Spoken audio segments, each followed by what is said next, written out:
Negosyante sang isda sa banwa sang San Enrique, Iloilo, ginaligar, gin-hold up sang 3 ka suspect. Asod-asod nga insidente sang pagpang-hold up sa probinsya sang Iloilo, ginatutukan na sang IPPO. Si John Sala nakatuto.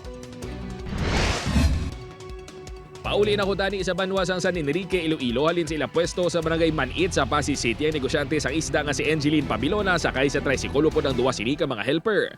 Sang nakalapot na sa maligwin nga bahin sang barangay Camire, San Enrique, Iloilo, dito na kaginlambatan sila sang 3 ka mga sospek. Nag-declare ng hold up ang 3 ka suspect.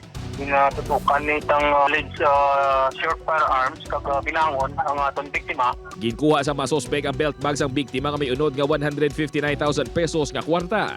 Gilayon nga nagpalagyo ang mga ini pabalik sa syudad sang Pasig.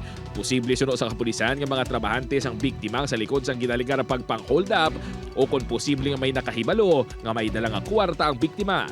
Inside job or man nga nagplano nga i-hold up ni ang atong biktima. Sini nga bulan sang Pebrero 4 na ka mga asod-asod nga kaso sang pagpang-hold up ang nagluntad sa probinsya sang Iloilo. Pebrero G sang nataban ang 300,000 pesos gikan sa driver sang fuel tanker sa banwa sang Pavia.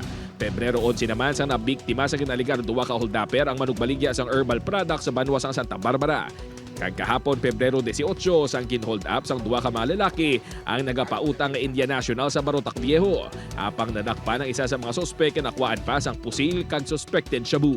Kung nakita naton sa dalagan sang investigation sa subong, hindi naton malink sa isa kag isa nga may may kangtanan ang mga insidente nga ini. That is why nga ginapadalman gid naton ang investigation. Sa piyak sini suno kay Aranyo, wala sang dapat kabalak-an ang publiko kag nagpasalig nga ginatutukan sa kapulisan ang investigasyon sa asod-asod nga insidente sang pagpang-hold up nga natabo. Upod kay Cirilo Duque, John Sala, 1 Western Visayas.